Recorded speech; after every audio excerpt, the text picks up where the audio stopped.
Good morning. So coming out here to feed the birds. I have a new girl that I've rescued from a coworker of mine. She was the last of the Mohicans, so I said, well, let's not let her be lonely, and brought her home. I've put her in the campsite, aka the inside boundaries of the fence, twice now, and she's gotten out twice. I have not seen her this morning. Hopefully she's still around and not gotten to be something's meal, and we can continue to add her to the flock. But if I do find her again, I am going to clip her wing because she's getting out. So she needs to stay in here. She's not a bad hen, just there's a reason why we've decided no longer to free range the chickens. Yep.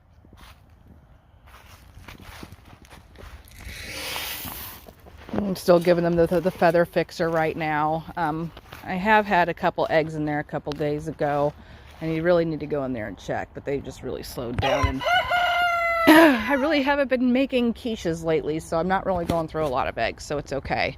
But I did want to show you that I did go ahead and tuck my plants in for the winter also. And I've done this a couple days ago on my last day off by myself. I just tucked everything in.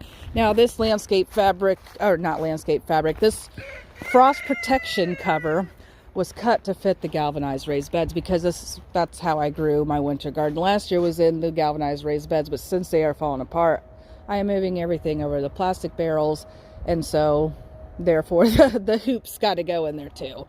This is typically where I grow my indeterminate tomatoes, and I'm going to continue to grow my indeterminate tomatoes here. However, this is just for the time being until I get more of my preferred raised beds and get rid of those. So I had some spinach out here. I don't think they survived. Oh, yep, I was looking at the wrong one. I don't know if it's the America or the Merlot Nero. Yes, that variety. But it's uncovered and it's still living. But I do plan on cutting off some of that and draping it over that single barrel there. But I got to get more clamps first. So it's okay for now. So I'm going to come up here and I wanted to show you... these are the barrels I got done so far, and I did order some more native seeds. It's getting windy and chilly. I'm going back in, guys. Hang on. Or at least be out of the way of the wind. Geesh. So, a lot of Indiana got a bunch of snow last night, and I'm in Hopkins County, Kentucky, and we got none. So, but it is still cold. Anyway, about the native seeds, I did order some, and it started with the Sorantium lave. Because it's like a native Hoya for my yard and I had to have it. It's got bigger leaves and more of a heart-shaped leaf. But it does grow the star-shaped flower clusters and all that. And I want to grow it on my pool garden fencing there. I think it's going to be great. Maybe some more native perennial vines I would like to grow on there as well. But I did order a bunch of different native milkweeds, along with like the giant lobelia, Virginia bluebells, some cleomes, chellones, that's what it is, or chellones, however you say it. Chelones. Yes. Look, I got a new robe for my birthday. It's not quite my birthday yet, but Chad's not going to be here for my birthday, so he gave me this ahead of time. It goes nice and long, so I'm not going to wear it outside for gardening. It's a non-gardening robe. It's not quite as warm as my Sherpie, but I'm coming down here. I'm going to try to get a picture of this locust tree we got down here. Apparently that's an endangered species here in Kentucky, and there's only one spotted on iNaturalist. So I'm going to try to get a good picture of mine. And when we were down here fixing the fence, when we had horses and cutting trees, when they flew over onto the fence, and Chad was telling me, you stay far away from that tree because it's poisonous. You could see the spikes on it. do not touch that tree. And some sources are saying if you eat like a bunch of it, if you eat the nuts and stuff, you know, you're going, you know, you could get like vomiting and stuff, and how they treat that in the hospitals with activated charcoal IV and you know, something for the nausea. Yeah, but other places say they use it as fodder and other uses. So listen, I don't know, but it's a locust tree, okay, and we got one. I'm trying to find where it's at out here. I should be able to see the spikes. It's past the fence line though. Let's take, I'm not even sure how to get over this fence at the moment. I guess I'd have to climb the wooden fence, and definitely not in this robe. I'm just trying to see if I can see it from here. I did see new lady out here. She was eating feed at the outside corner there where I left some food. So she's here, so I'm gonna try to get her on my day off. But I did want to correct something that I said earlier. Giant lobelia? No, I was talking about giant lupine and stuff. Yeah, I'm still trying to learn my plants, and obviously I don't know how to talk anyway, so it's fine. But I did want to say that. Alrighty, so I am home after work and I'm off tomorrow. So I got a little update.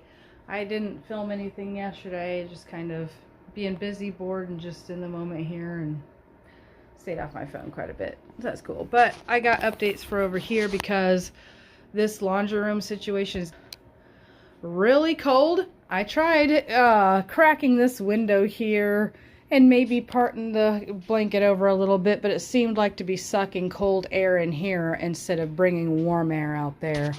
So I still have this little buffer zone here. But out here, I now have a little space heater, and I need to go ahead and just put this window fan upstairs in the guest bedroom closet with the rest of the window fans, I suppose. And I gotta get some of this other stuff taken to the dump as well. It's just an ongoing mess. But some of the plants I've noticed, just they've not really enjoyed super low temperatures, and it does get pretty cold back here. None of this is an addition. See how this is the original log cabin? There's the window. Here was the door. Like, where did they have the laundry room at? I really don't know. Maybe they wanted to plan on going to the laundromat. I don't know. Maybe they thought, oh, well, they'll just do it outside, get her done. I don't know. But this was built on, thankfully. But they did not insulate it, so yeah. Sadly. But I think we should put a door here, maybe like a pocket door, an accordion door, or something, just to give a... Because look, this is just an old overwashed thin Walmart blanket, and it does that much good, so I think anything would be better. But anyway, so hopefully these plants are on the mend now.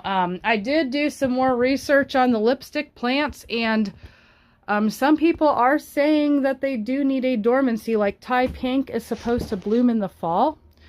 This is supposed to be from spring to fall bloomer, and I might not be giving it just enough light. I don't know. I think what I'm going to do next year with these is try them on the back porch, because this is west facing. I mean, I know I got all those trees there and whatnot, but it's worth a shot trying, because they're not blooming on the front.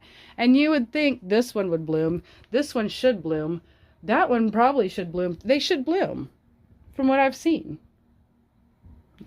But they're definitely not going to bloom being stressed out from getting too cold. The Pilea has done real well, though. A lot of these plants have just, they're, you know, but they're going to be happier with a little bit of heat. And I don't even have it turned up high. It's not running right now. It's just enough to keep it from being so stinking cold. And then we wouldn't want, you know, water lines or anything like that to freeze up back here, because then we can't do laundry, and then that's plumbing and money and time. Yes. So I'm still waiting on my native seeds to come. I think they're supposed to come tomorrow. They came from Vermont Native Plants. I believe that's the name of the company. Some native plant company out of Vermont. I do know that, and they are seeds. And then you could buy live plants from there, and then there's another one online you could buy live plants from, and I have yet to really look at Ironweed Nursery's website as well, which I need to do. But I'm excited for the native plants. Oh, I better switch this calendar over and order another Farmer's Almanac calendar, I suppose. All right, guys, I'm gonna get off here and enjoy my evening, do a little dishes. I love you, and so does Jesus. God bless y'all.